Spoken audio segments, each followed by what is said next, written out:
What's up, everybody? It has been a minute. Welcome to Vestabond's Blood Box. Here to talk about things metal and all things around metal and such. I have been MIA for a while, I know. I've been working on stuff. Lots of illustration projects have been coming in this last year. So I just haven't had a lot of time to do YouTube videos, but I am still here, still rocking. Have bought a shit ton of fucking albums since the last time I did a video. And I was doing a podcast for, there's a woman who works with neurodivergent children, and I guess one of them was really into metal, and they have a podcast where they have guests on and stuff. And so they asked me to be on as a metal illustrator, so that's what I was doing today. Thus the eyeliner, I got all dressed up for them. But I thought, hell, I haven't done anything online in a while, so why not make a video real quick for fun? It's been a while, so that's what I am doing today. I'm doing a very late challenge. I don't even remember who had this challenge. I think it's been done a couple times, but basically in defense of bad albums or something along those lines. So yeah, I'm going to talk about albums that are generally not well received that I personally really enjoy. So that's what we're going to do today. Just a real quick video for fun. So to start with, and some of these I'll be able to talk more on per usual, some I won't. So, but we're going to start with Departure Chandelier. An album that is hated by, both albums, hated by many, loved by some, maybe loved by few, but I really enjoy these. I don't actually know a lot about Departure Chandelier. I think it's one dude that does it all. But Napoleon black metal, every album is about Napoleon and his reign in some sense. It's very raw, very loose. The timing's a little off on stuff, but I appreciate the rawness of it. I just really enjoy it. I get why people knock these, but I personally enjoy them.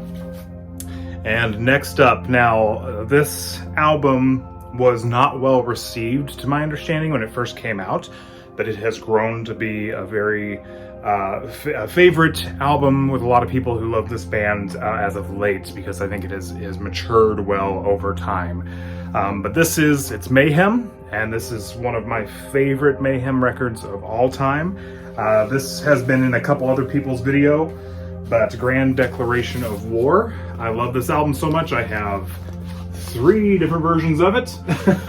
I don't have a lot of the Nessie releases just because I never catch them, but I did catch this one and I had to get this from Nessie.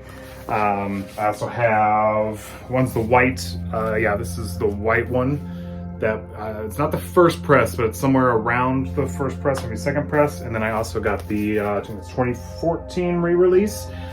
This one also has European Legions on it, so it's got the double LP. But this album is just, it's a fantastic album. It was Mayhem, you know, after everything that had happened with them prior, with Euronymous and all of that getting back together. They had come out with Wolfslayer Abyss, which was the EP that was the kind of the new era of their version of black metal, and then just did a 180 all of a sudden and came out with this very avant-garde, artsy, poetic black metal piece. I do still think it fits in the black metal genre, but it is definitely marches to its own tune. I really, really love this album. I loved it the first time I heard it. I thought it was fantastic. I actually think that, oh god, it's been a while since I talked about Mayhem. Is it Maniac, I think, was the one who was in this era?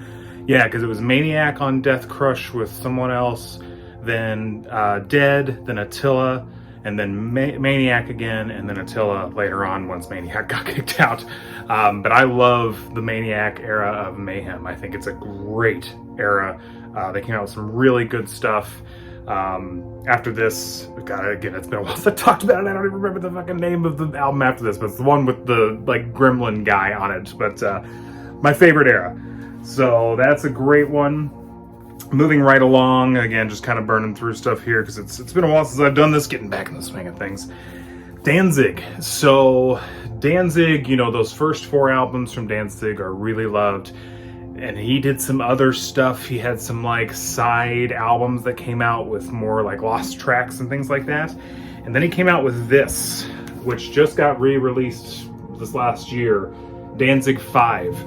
I also really love this album. It's far more industrial than Danzig was. You know, it's kind of moved out of that Elvis goth rock vibe or goth metal vibe and moved into this sort of industrial sound. And I believe Jerry Cantrell actually played guitar on this album.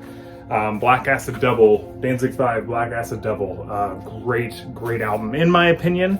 A lot of Danzig fans that I'm buddies with it's not one of their favorites, what I've heard from them. It's not that the album's hated, it's just a major departure from what Danzig was originally doing, and there are some interesting choices that he made on the production of this album, but I think it's a lot of fun. And I respect Danzig for trying to try something different. And then, you know, I kind of agree with everybody else that Danzig kind of went, not downhill, but just got a little too removed from what his style is until Death Red Sabbath, or Sabbath, however you say that. That album is right back to the beginning. Fantastic album. I've actually got a copy of that coming soon too. But Danzig 5, Black Acid Devil, I love it. All right, this next one, the album that broke the internet and inflamed the black metal community, Sacred Son. Had to have it on vinyl. I mean, I still to this day think that is a brilliant album cover for a black metal band, and I got the second record too, sort of playing off of that same vibe of using his vacation photos as an album cover. This is actually when you look at it, it's a really nice cover. I know it's goofy, I get it, I get why everyone's like, what the fuck is this? But I think it was fun, and how many blown out black and white high contrast album covers can you have? Do something different. And it was shot on film. This is actually shot on 35 millimeter film that was used for the album cover, so it's actually really nice quality. But the color scheme's really nice on it. I think it actually works really well. And aside from that, the music's pretty damn good on both of these. I like the first one a little bit better, but it's black metal. It's straight up black metal. I think it was very, very well produced for being, I believe, all him. I forget his name.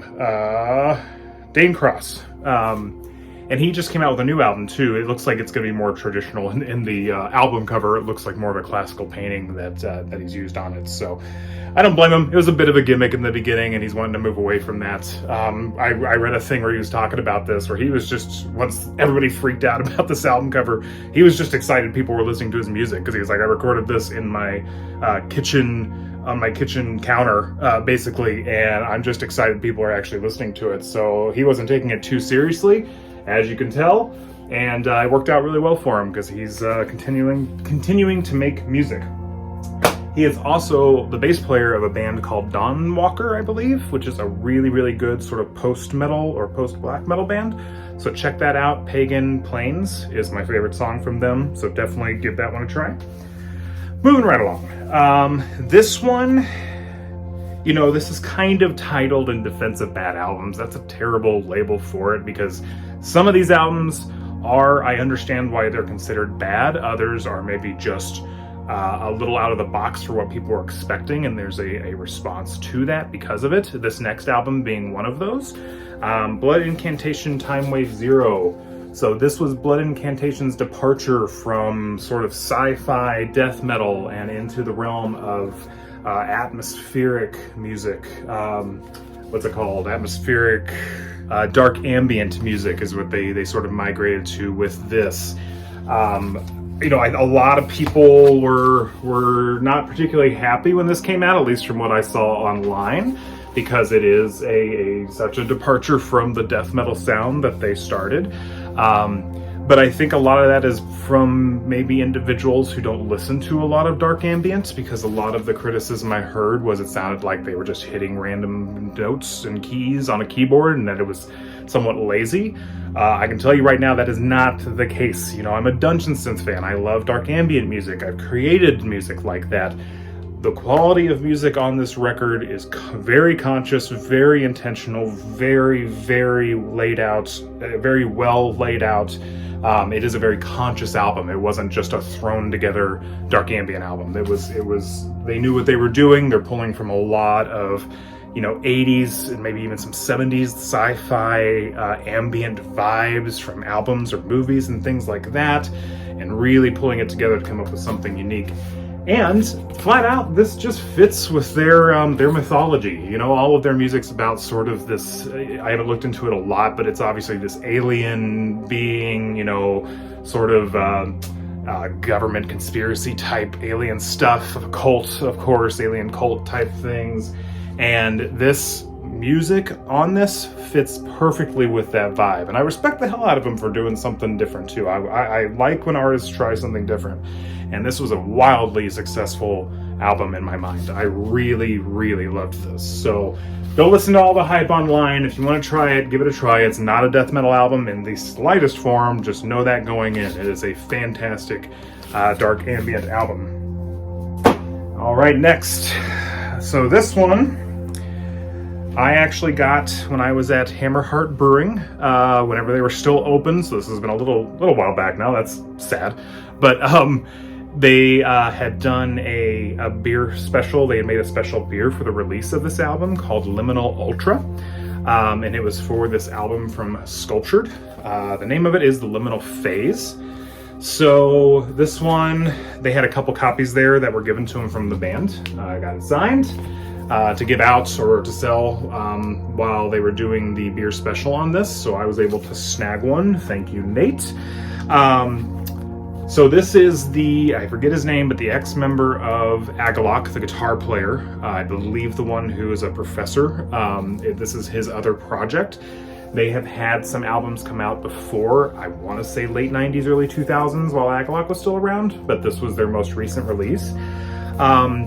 So this one, I don't like talking bad about albums, and I'm not necessarily talking bad about this. There are some elements where it falls a little short. And it's mostly in the production. I feel like the vocals are maybe a little, it's not that they're weak, but they're not quite there. Some of the timing is a little off. Some of these production and the actual tones of like the guitar and the drums is not quite there. But overall, it's actually a well done album. It just needed to push a little further in its production. And had they done that, had they gotten a little more oomph behind everything they were doing and tightened up the production of the album a little bit, I think it would have been a little more successful. I didn't love it when I first heard it. I've listened to it a few more times and it started to really grow on me. So this one is worth checking out. I think this is sort of the objective opinion a lot of people have towards this album. So don't be surprised when you go in and you're like, but then give it some time to grow on you, and it'll grow on you. I mean, all the musicians that are in this band are phenomenal. Obviously, the guitar, again, I don't know his name, but the guitar player of Agalok is a phenomenal guitar player and writer and composer. This one just fell a little bit short, but worth checking out. Absolutely worth checking out. Cool concept too, with liminal ideas. I've recently kind of found the internet group of liminal spaces, and it's really bizarre, and I'm really enjoying it, so that was kind of fun to go with that. Okay, we're down to the last two. Like I said, this is a quick video, but these last two, which one should I end on? Okay, I'm gonna end on you'll see. All right, this one, you've seen this one before. It's been talked about to death. But it's going to be on here. Saint Anger by Metallica. Flat out, I love this album. I am totally a defender of this album. I think it's great. And I know people probably there is like, what the fuck is wrong with you? Seriously, when you approach it from where the album was coming from, it makes more sense in my opinion. This was not a Metallica that was meant to, or this is not a Metallica album that was meant to sound like a Metallica album. They were trying to make it sound like they were a bunch of kids in their garage jamming like they were in the young days. James Hetfield, if you've watched the documentary that came out during the middle of this, Some Kind of Monster, you understand the turmoil the band was going through, the turmoil James Hetfield was going through, addiction issues, all sorts of stuff. My music's a little loud, hang on. It's distracting me. But yeah, he was going through rehab and addiction, and that comes through on this album. Now, understandably, yes, lyrically, it is a little less metaphorical. It's pretty in your face and sort of, can't find the right word for it. It's not as poetic, maybe, as other Metallica stuff, but it was extremely honest, and that's one of the reasons I like this album. In my opinion, this was Metallica's first honest album. They were Metallica, the metal band, before. This is Metallica, the people. This is Metallica, the inner turmoil, the human beings behind it. That is what came out in this record. and it's ugly. It was meant to be ugly, and I think it's fantastic. I actually enjoyed it when I first heard it, but I've sort of also been thinking more about it, and I enjoy it much more when approached from that aspect. It's kind of meant to be a little ugly. It is, and I think they succeeded in what they were doing. Also, with the production side of things, I know. The drum snare tone is considered to be absolutely awful. Again, on that was a conscious decision. The same with all the production on this album. It was conscious of the band to make it sound that way. They wanted to do something different. They were basically like, fuck the expectations, we're gonna try something different. Whether it was a success or it failed, that's up to all of us to decide. But I do believe it was a success, the snare tone alone, because a lot of modern death metal that you hear gets their tone directly from this album. Primarily, y'all know Sanguisugabogg. The snare tone from them is because of this album. It's not a secret. They flat out say it is because of Saint Anger that they use that tone, and it sounds great the way they use it. Same thing. I don't know, it's called unflipped. The thing's unflipped, so it's floppy, and it's got that plow sound. That was a conscious decision on their part because Metallica tried it first in the metal world. Sanguisugabogg even has a shirt that I got off of my dear friend Eric Wing, where it's got the Sanguisugabogg logo and it's got the Metallica Saint Anger fist on it. I should have pulled it out, but it's in the closet. But it influenced a lot of people, so there's some credit there. I know people joke about it, but there was influence directly from that did a lot more in the metal world and helped influence a new generation and iteration of death metal bands. So I love this album. You gotta love the Pusshead artwork too. I know I think sometimes people cringe at this because of the connotations with the hate for this album, but it's actually a really striking album cover. And that skull is pretty sick. Oops. That's a cool piece of artwork too. We'll get that in a minute. I just hit my cat in the face. But yeah, I love this album. There's a lot of people out there that do. I understand the reasons people don't, but I personally love it. All right, we're going to end on this monstrosity. Are you ready? This is the one I'm defending. That's right, 6 Feet Under. Nightmares of the Decomposed. Wow. I couldn't help but love this the second it came out because it was so bad. It was so bad, it started getting good again. That is my defense of this record. And what I mean is, production-wise, it's also not too bad. I've got this 300 disc CD player I just got, and I've got it on shuffle, and all the different CDs are mastered at different levels. So the volume's all over the place. Some Fall the Leaf, though. Side note, killer fucking band right here. Love me some Fall the Leaf. Love Fall the Leaf. I'll do a video on just them here after a while. But anyways, yeah, Nightmares of the Decomposed, 6 Feet Under. When you listen to it, the guitars are fine, the band's fine. There's nothing spectacular to write home about. Obviously, the major issue with this album is Chris Barnes' vocals. They're ridiculous. And like I said before, I don't like talking bad about albums. Usually I'm like, if I don't like something, I just kind of move on. There's no need to talk about it. But this was so spectacularly off, I have to talk about it. But I'm talking about it because I like it. And I'll tell you how I came around to that. But yeah, Chris Barnes' vocals, it's literally pig squeals. People joke about metal singers having a pig squeal sound.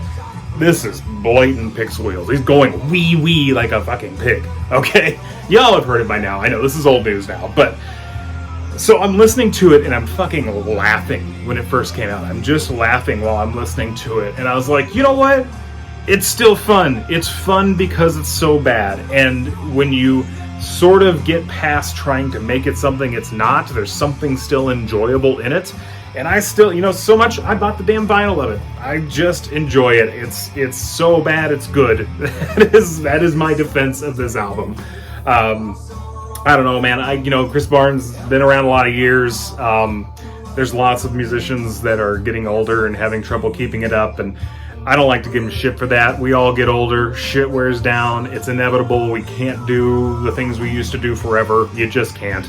So I don't want to mock Chris Barnes. He's still out there working. He's still coming out with stuff. If it's not what it once was, or even if it's what it is now, man, he's just doing his thing. So whatever, man. Keep going for it. Keep doing it. If you're enjoying it, good for you. I'm totally fine with it. But yeah, even the album artwork on this. Okay, so I am going to go back and shit on it a little bit more. The color scheme is good. Like the color of the album, I like the blues and the orangish reds. I mean, it's not like a super unique color scheme, but that's well done. But what's with the really obvious and bad mannequin heads? Like, I kind of feel like on some level, are you trying to make it look like real gore, or I mean, because it definitely doesn't, or are you just having fun with it and you're like, yeah, it's obviously we got these at Spirit of Halloween and we're gonna make a still life with it, because that's definitely, as you can tell, what it looks like. But it just adds to the whole thing. It adds to the goofy and funness of it. I haven't listened to interviews with the band to know how serious they were taking this album. I haven't heard anything to the contrary. I don't know if they were expecting this to be a major hit, or if, expected what was coming. I don't know how you could be in that studio and hear Chris Barnes and not expect it to be the response that it was when this came out, but I don't know. I have it. I love it. I'm fine with it. It's goofy and it's fun. Sometimes you just gotta have fun with it. So, anyways, yeah, there's my super quick in defense of bad albums video post. Just wanted to get on here and do another one real quick. I will be doing more soon. We've got some great things happening in our lives with jobs. I got a new job. It's so much less stressful, finishing up some projects, and I hope to get back in the swing of doing this a little more regularly. So you'll still see me. I'm still around. Always come and say hi on my Instagram and Facebook too. Instagram, Vestabon Comics.